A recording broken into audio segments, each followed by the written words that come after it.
trabalho com perspectiva de gênero e sexualidade. Eu tenho 5 anos de formada, né? Tô terminando meu mestrado na USP, sou franciscana também de formação. E a minha história com o direito das mulheres, ela começa desde o começo da faculdade, né? Então, já tem 10 anos aí trabalhando com esse público, numa trajetória que tenho certeza que a professora Fernanda e a doutora Roberta vão concordar que todo mundo que trabalha com o direito das mulheres sabe como ela é árdua e violenta até pra nós, né? Que somos ali os instrumentos que estão envolvidos nessa seara. Bom, quando uma mulher denuncia a violência, quem que é realmente julgada? Seria o agressor ou a vítima? Quando eu faço essa pergunta, eu quero convidar vocês a pensarem além de um discurso jurídico formal e também observar como que o sistema penal ele opera concretamente diante de mulheres que estão em situação de violência. Eu quero, para tal fim, ilustrar essa questão com um caso aqui do escritório, que a gente atendeu, obviamente dentro do sigilo advogado-cliente, fazendo algumas modificações para que não seja possível identificar a vítima. Mas a gente atendeu uma mulher que é vítima de violência doméstica, que compareceu à delegacia, tentou pela primeira vez registrar um boletim de ocorrência, não conseguiu da primeira vez registrar um boletim de ocorrência porque ela foi questionada pelo delegado de plantão se realmente fazia sentido aquilo, se realmente ela tinha sofrido um crime. Mas será que você não vai voltar com esse cara? Me contratou, fomos até a delegacia, conseguimos finalmente registrar o boletim de ocorrência. Ela foi submetida então ao exame de corpo de delito, obteve medida protetiva, indicou testemunhas. Enfim, a gente cumpriu todas as exigências legais possíveis e razoáveis dentro do inquérito. O Ministério Público entendeu pela denúncia e começou um processo penal.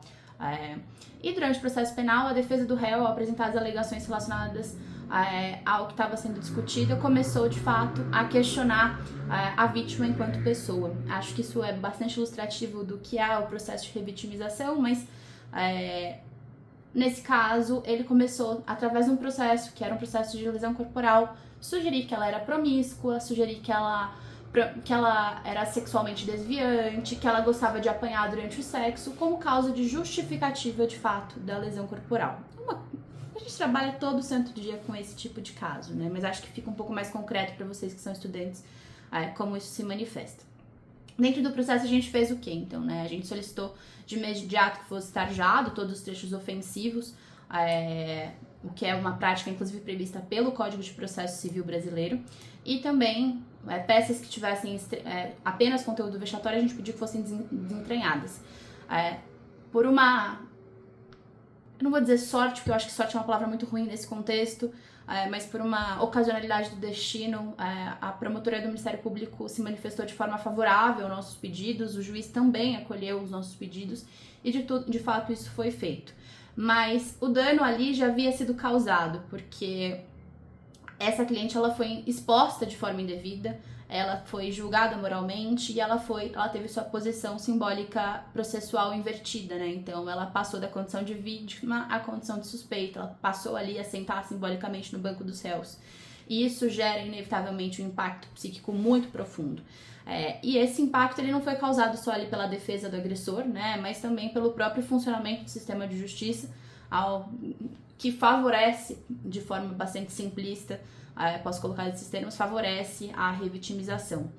E esse caso, como tantos outros, ele obriga a gente a formular uma crítica estruturada. Para quem que é a justiça? Quem é a pessoa legitimada a falar, a ser escutada e a ser protegida pelo sistema penal? Antes de qualquer coisa, eu queria entender e queria explicar de forma bastante superficial para vocês o que é a revitimização. A revitimização, ela também é chamada de vitimização secundária ou violência institucional, e ela é uma experiência de sofrimento vivida por uma pessoa, em especial mulheres vítimas de violência de gênero, quando elas buscam apoio institucional ou então são submetidas a procedimentos que reproduzem ou aprofundam o trauma. Mas afinal de contas, na prática, no dia a dia, como que a revitimização acontece? Ela acontece, por exemplo, através da coleta repetitiva e desnecessária de depoimentos sem que haja uma articulação intersetorial. Então, por exemplo, a mulher ela é ouvida a primeira vez na delegacia, depois é feito um estudo psicossocial para avaliar qual que é o estado psíquico dessa mulher, se a narrativa dela é coesa. Depois, no momento de processo penal, ela é novamente ouvida dentro do processo penal, dentro de uma audiência de instrução, ela é ouvida na condição de testemunha. Então, assim, só nessa seara já são 3 vezes que essa mulher é ouvida por profissionais diferentes, ou seja, ela tem que reviver o trauma dela 3 vezes, de forma bastante difícil, né? Que, enfim, falar sobre violência nunca é fácil, seja ela sexual, seja ela física, psíquica, financeira, enfim. Outras formas, ausência de privacidade e ambientes inadequados para a escuta da vítima. Recentemente eu estava lendo um trabalho sobre violência doméstica e revitimização que conta que um dos grandes problemas que as vítimas, ao serem ouvidas dentro dessa pesquisa, né, que foi uma pesquisa feita na GV, se eu não me engano, da GV Rio, que uma das coisas mais difíceis que as mulheres enfrentavam a denunciar era chegar até a delegacia, ficarem horas e horas ali esperando. Infelizmente a gente tem muitas delegacias que não tem pessoal suficiente para atender a quantidade de demanda. E daí, ao finalmente serem questionadas por que estariam ali, esse questionamento vinha na frente de todo mundo que estaria na delegacia, né? Então, a gente sabe como isso impacta psiquicamente a mulher ao ter que expor a sua vida privada na frente de tantas pessoas, principalmente num tema tão substancial e tão difícil como é a violência doméstica. E também, obviamente, crimes relacionados a gênero de modo geral. Então, ela era duplamente exposta. Primeiro, ao ter que ficar horas e horas aguardando, sentada naquela salinha, e segundo, ao ser questionada na frente de todas as outras pessoas que também aguardavam a esse momento. Sem contar que, obviamente, né, se a gente vai falar sobre arquitetura num sentido mais pleno, a gente sabe que delegacias não são pensadas, né, estruturalmente, naturalmente, acho que a doutora Roberta consegue falar com muito mais propriedade do que eu em relação a isso, mas elas não são pensadas para serem ambientes de acolhimento. Então, eu fico sempre muito feliz quando eu chego numa delegacia e eu vejo que há sala reservada, porque às vezes nem isso há, né? A gente entra num cubículo para a vítima prestar depoimento, que tem acesso para gente passando atrás o tempo inteiro. Então, assim, como que você consegue abrir sobre uma coisa tão difícil da sua vida, sendo que você não vai sequer nem estar entre você e o escrivão ou o delegado de plantão, né? Aí você acaba sendo exposta a outras pessoas. E daí também chegamos a práticas comunicativas culpabilizantes e moralizantes, né? Então, infelizmente, a gente sabe que ainda dentro da revitimização, uma das coisas que é mais comum são os questionamentos a respeito do porquê aquela vítima estaria denunciando seu agressor. Mas será que você não vai voltar com ele? Cara, mas ele é pai dos seus filhos, você quer mesmo prejudicar a vida desse cara? Que é uma prática bastante comum também de desincentivar mulheres a denunciarem, sejam crimes sexuais ou violência doméstica e familiar contra a mulher. E também, acho que por último, a gente tem também uma dificuldade latente de acesso à informação e à participação no processo penal, né, que acontece, e não só no processo, mas acho que no inquérito também, né, a gente tem uma dificuldade de obter informações que deixa muitas vezes as mulheres no escuro em termos de o que está acontecendo com o meu processo, mas como ele está sendo conduzido, em que fase está, quais são os próximos passos, principalmente quando a gente faz uma leitura interseccional de gênero e classe, pensando que mulheres de classe baixa não têm acesso a advogado particular, a defensoria não atua em casos de inquérito policial, salvo o melhor juízo, e, consequentemente, essas mulheres ficam 100% reféns de irem na delegacia e tentarem obter informações, e a gente sabe que muitas vezes elas não são passadas da forma mais delicada possível, mais colaborativa, ou até mesmo traduzida, né? Porque a gente sabe, vocês, estudantes de direito, sabem melhor que ninguém que se tem um bicho que fala difícil é o operador de direito, né? A gente não tá habituado mais a falar com gente de fora da nossa seara. A gente tá muito habituado a falar o juridiquês, e às vezes essa pessoa chega ali na delegacia e a forma como as informações são passadas para ela também podem até ser educados, né? Mas se você fala de uma forma muito complicada, isso se torna uma violência, né? Porque a pessoa que não tem ali um letramento suficiente para compreender um juridiquês vai ficar mais perdida ainda se ela se der de cara com uma informação que é passada de forma muito dificultosa. Ou seja, a gente tá sempre, quando a gente fala sobre uma mulher num papel de vítima, a gente tá sempre submetendo essa mulher à lógica de uma suspeita, né? Que exige também uma comprovação de que ela seria respeitável para que a palavra dela seja considerada legítima. E me parece, assim, quando eu olho para esse tema, que isso é o ponto central dessa questão no Brasil hoje, em termos do que a gente enxerga como sendo a mulher vítima, né? Se realmente em qual lugar ela estava, com quem ela estava andando, quais roupas ela usa. Então, ao invés da gente olhar para o crime, a gente vai olhar para a vítima, o que é de fato uma subversão da lógica do que deveria de fato estar sendo investigado, né? Então, a gente investiga a moral da mulher ao invés de investigar o crime. Nesse sentido, inclusive, a Vera Regina Pereira de Andrade, ela fala que o sistema penal, ele não apenas se mostra como ineficaz para proteger mulheres, mas ele também é um duplicador das violências que as mulheres sofrem. Então, ao invés de a gente ter um espaço dentro do direito penal de responsabilização, ele frequentemente se torna um instrumento de controle simbólico, em que a mulher e sua reputação, consequentemente, são colocadas em julgamento. De tal forma que a revitimização não é uma falha acidental, ela é um efeito sistêmico do sistema de justiça penal brasileiro. Para além de fazer essa análise, né, do que é a revitimização, acho que é muito importante que a gente destaque também algumas práticas de revitimização, elas já são pensadas e tenta-se tutelá-las dentro dos nossos códigos. Então, a gente tem algumas legislações pensadas na tentativa de acabar com a revitimização. A gente pode citar, por exemplo, a Lei de Abuso de Autoridade, que também proíbe a vítima a procedimentos vexatórios. A gente tem a Lei da Violência Institucional, a gente tem a Lei Mari Ferrer, que também veda a linguagem ofensiva e a exposição vexatória de vítimas dentro do processo. Temos o protocolo de julgamento com perspectiva de gênero, que é muitíssimo importante, muitíssimo bem feito, e é de aplicação obrigatória a todos os julgamentos envolvendo marcadores de desigualdade, embora isso não aconteça na prática. E a gente também tem algumas resoluções do CNJ e do CNMP que estabelecem políticas públicas que tentam evitar a revitimização. Eu não coloquei aqui no slide, mas do CNJ é a resolução número 386 de 2021 e do CNMP é a 243 de 2021. Ou seja, a gente não está falando de uma ausência completa normativa, né? A gente está falando, de fato, de uma resistência institucional à aplicação de norma. Até porque, no final do dia, não adianta o legislador estar lá se matando para fazer boas leis.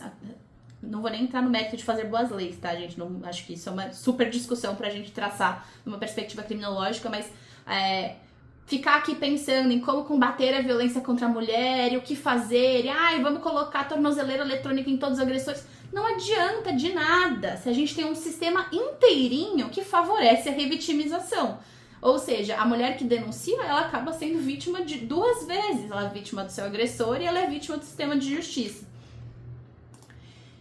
E onde que esse sistema falha, né? A falha institucional diante das vítimas de violência de gênero, ela está ancorada dentro de uma lógica penal que não só é seletiva, mas também que é hierarquizante. E ela opera segundo, obviamente, padrões de gênero, de raça, de classe e de moralidade, no caso das mulheres, né? E das pessoas LGBTs em específico. E quando a gente está falhando, quando a gente fala sobre esse espaço? Primeiro, depoimento de vítima, que é conduzido como interrogatório e não como escuta qualificada. Então, é um espaço em que ela é inquirida, ela é questionada de forma que não se procura entender o que aconteceu com ela, mas sim entender o que acontece ao redor dela para justificar o que houve, a título de agressão. Quando a mulher também ela é constrangida a recontar o trauma dela diversas vezes em ambientes que não são seguros ou até mesmo são públicos. Quando também a moral sexual da vítima ela é mobilizada como sendo um argumento de defesa, que acontece muito ainda nos dias de hoje, ainda que a gente tenha tentativas do STJ de vedar esse tipo de comportamento. Então ela também é usada não só como argumento de defesa, mas também de dúvida sobre a credibilidade da palavra da mulher.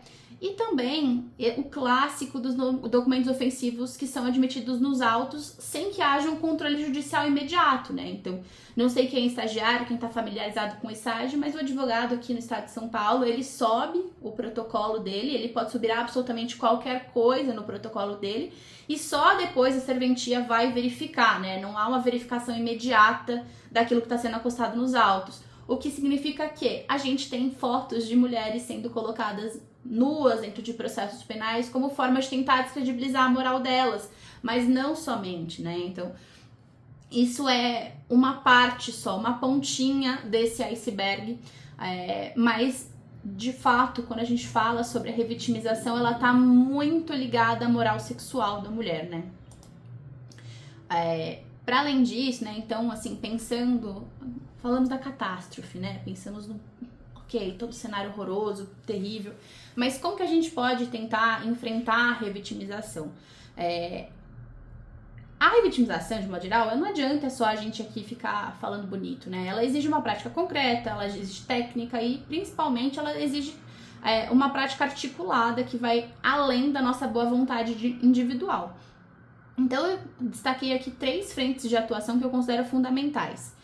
Primeiro, eu entendo que uma das coisas que seria essencial, necessária para a gente começar a pensar em enfrentar a revitimização seria a escuta protegida com atuação intersetorial.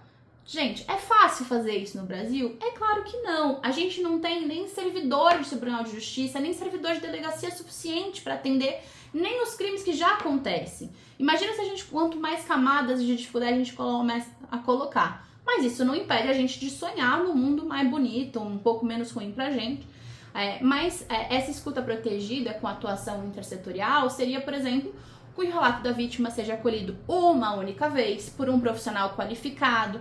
Então, o que acontece muitas vezes é que a mulher está na delegacia e ela é ouvida por um escrivão que muitas vezes, né, devido à situação dos concursos públicos aqui no estado de São Paulo, ele é um escrivão ad hoc, que é nomeado, então é uma pessoa que não passa por concursos, não passa por uma formação prévia, não entende o que é uma escuta especializada, que vem com 1000 preconceitos anteriores, né, porque enfim, né, todo mundo é falho, né, não tem como a gente falar que somos todos baluartes da justiça e que ninguém erra, e acabam às vezes sem querer revitimizando essa mulher, né, fazendo perguntas inadequadas, perguntas que não têm pertinência com o caso, e enfim, profissionais qualificados, ambientes apropriados. Isso implica, obviamente, na adesão a fluxos integrados entre segurança pública, saúde e assistência, porque a gente está falando não numa escuta em delegacia nua e crua, a gente está falando numa escuta com profissionais da psicologia envolvidos, numa escuta com assistente social, de forma que essa mulher possa, de fato, prestar esse depoimento uma única vez, que seja compreendido ali a dimensão do dano e, principalmente, que ela seja acolhida, né? Que também é um dos papéis que a Lei Maria da Penha aloca aos operadores do direito, né? Isso, inclusive, no artigo 10 da Lei Maria da Penha, a gente tem exigência de local específico para a escuta da vítima, na prática não acontece, infelizmente. Também, outra coisa que seria bastante interessante é formação institucional obrigatória. Então, a formação sobre a violência de gênero, ela não deveria ser vista como algo complementar, mas sim como parte de uma qualificação mínima, né, de qualquer agente do sistema de justiça, seja ele policial, juiz, promotor, defensor, servidores, que deveriam sim conhecer e aplicar nossos protocolos de julgamento com perspectiva de gênero, bem como tratados ratificados pelo Brasil. E também, obviamente, puxando sardinha para minha prática profissional, né? Enfim, eu trabalho com perspectiva de gênero, faço parte de uma pequena classe de advogadas que se voltam à defesa exclusiva de mulheres.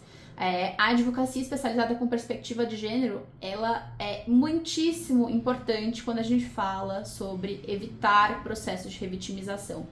Por quê? Porque a gente tem um papel estratégico para proteger a cliente da violência institucional. Isso inclui, por exemplo, acompanhar nossas clientes em todas as oitivas e evitar que perguntas inadequadas sejam feitas, evitar que termos que sejam completamente desconectados com a realidade do processo sejam alocados nos depoimentos, que documentos que não sejam pertinentes constem nos autos, que a gente possa requerer taxas sobre trechos vexatórios que são alocados dentro dos processos, que a gente possa produzir provas técnicas, tal como laudos psicológicos, pareceres psiquiátricos e relatórios sociais, que são muitíssimo importantes para entender principalmente aquelas violências que não deixam marcas, como a violência moral, a violência psicológica e a violência patrimonial. E também, dentro disso, obviamente, intervir em audiências que evitam perguntas humilhantes ou invasivas, porque no final do dia o trabalho da defesa não é apenas jurídico, né? E quando eu falo defesa aqui, eu tô falando defesa da vítima, porque sim, infelizmente, a gente vive num país que a vítima precisa de defesa. O nosso trabalho também é ético e político. Mas, para além disso, acho muitíssimo importante que a gente saiba, e aqui fico muito feliz que a gente tenha, acredito que majoritariamente, alunos de direito, que a justiça é sim um campo de disputa. E a gente precisa ter com muita clareza que a revitimização, ela não é uma falha pontual ou acidental, ela é uma expressão de funcionamento normal de um sistema de justiça penal que é estruturado a partir das desigualdades históricas que o fomentam. E como nos ensina, lógico, a criminologia crítica, o direito penal, ele é sim um campo de disputa simbólica e material. E ele pode ser também um instrumento de silenciamento, mas ele também pode ser tensionado, confrontado e principalmente reconfigurado. E prova disso é, por exemplo, a aprovação da Lei Maria da Penha, que foi um baita marco de disputa de direito das mulheres, que antes era impensável dentro de um país como o Brasil, mas felizmente a gente já está aí marcando quase 30 anos, ano que vem, salvo o melhor juízo, completa, não, 20, Jesus, 2006, já perdi a conta, enfim, que também, enfim, foi um instrumento bastante importante, ainda que a gente tenha muitas falhas relacionadas a como processos são conduzidos, se de fato o cárcere faz algum sentido ou não, spoiler, não resolve, encarcerar homem não tá resolvendo o problema de violência doméstica, mas a gente tem espaço para questionar, e isso é o principal. Vou encerrando, então, a minha fala, convidando vocês, enquanto estudantes, para a gente disputar junto esse espaço, né, do direito, não com uma ilusão de neutralidade, né, porque isso, obviamente, é bastante efêmero, mas sim com um compromisso crítico diante da potência da justiça no Brasil e também de seus limites, né, porque se a justiça ainda não é para todas nós, que a gente seja parte da luta para que ela venha a ser.